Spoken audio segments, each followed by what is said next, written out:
The Galaxy Z Fold 8 marks a major shift for Samsung. It's the company's first wide format foldable, and honestly this might be the most practical design they have ever made. You are getting something that feels noticeably lighter and more compact in your pocket, but when you unfold it, you still have that large immersive 7.6-inch display that's bright, sharp, and ideal for content consumption. The 5.5-inch cover display is wider this time, which makes a real difference. It's far more comfortable for everyday tasks, whether that's scrolling TikTok, replying to messages, or typing with two hands without feeling cramped. Samsung's new Flex Titanium tech has also pushed the crease closer to being a non-issue, which is a big deal for long-term usability. And on top of that, you are getting smarter AI features like Now Nudge that actually feel useful in day-to-day scenarios. That said, there are trade-offs. The biggest one, no telephoto zoom, and depending on how much you rely on that, it could be a deal breaker. Samsung is officially launching the Galaxy Z Fold 8 on August 7 with pre-orders opening today, July 22. Pricing starts at $1,899 for the base model with 256GB of storage and 12GB of RAM. If you want more storage, the 512GB version jumps to $2,099 and the 1TB model along with 16GB of RAM comes in at $2,499. The first thing that stood out to me when I picked up the Galaxy Z Fold 8 was just how light it feels. At only 201 grams, this is officially the lightest book-style foldable Samsung has ever made. And that's impressive considering the Fold 7 was already relatively light at 215 grams.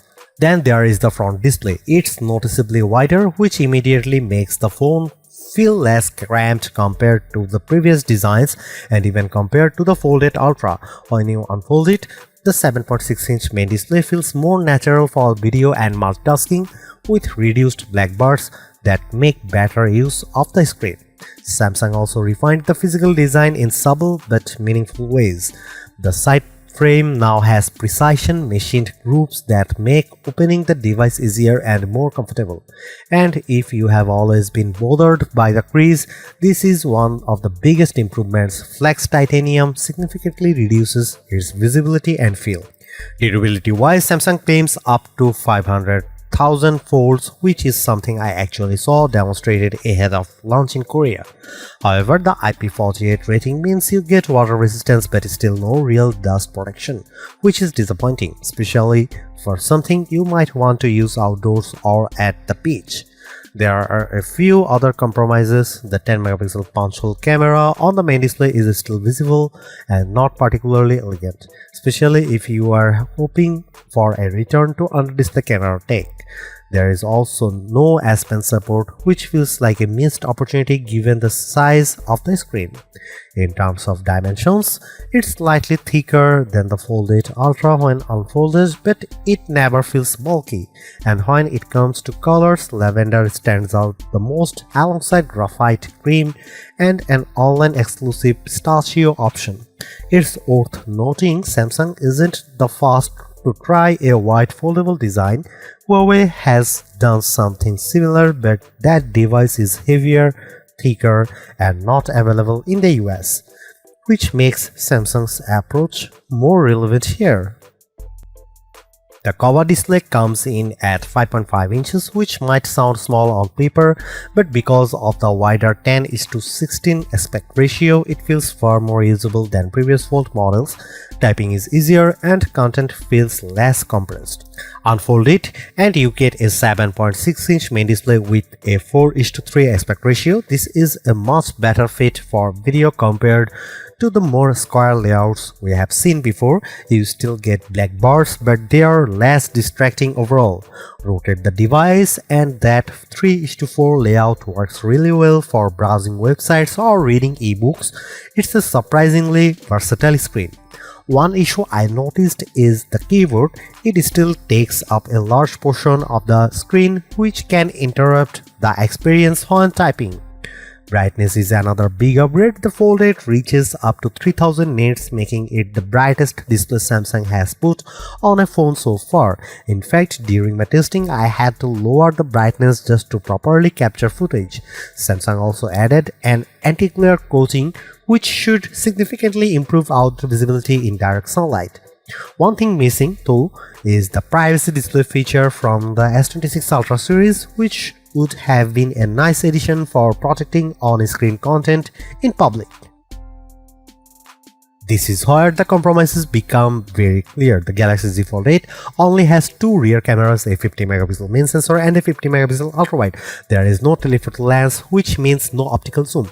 If you can live without that, the overall camera performance should still be solid. Samsung has focused heavily on improving low light performance with its nightography enhancements.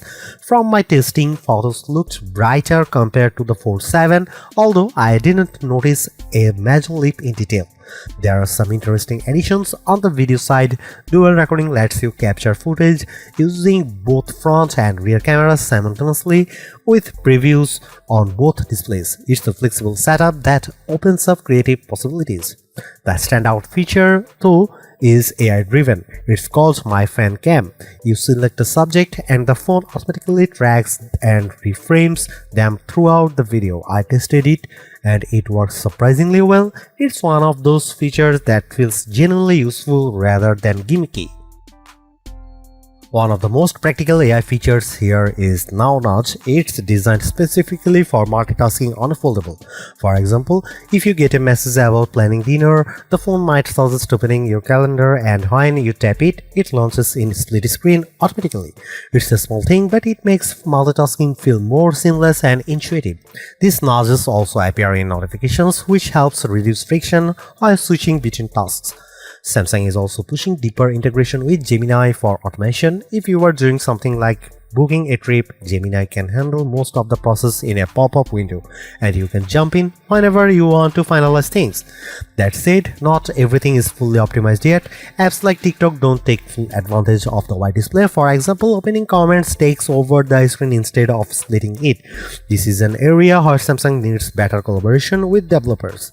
And if you liked flex mode on previous Fold devices, it's gone here. That means no laptop still uses with controls on the bottom half of the screen, something that might push some users toward the Ultra model instead. The Samsung Galaxy Z Fold 8 runs on the Snapdragon 8 Elite Gen 5 for Galaxy, paired with 12GB of RAM on the base and mid-tier models.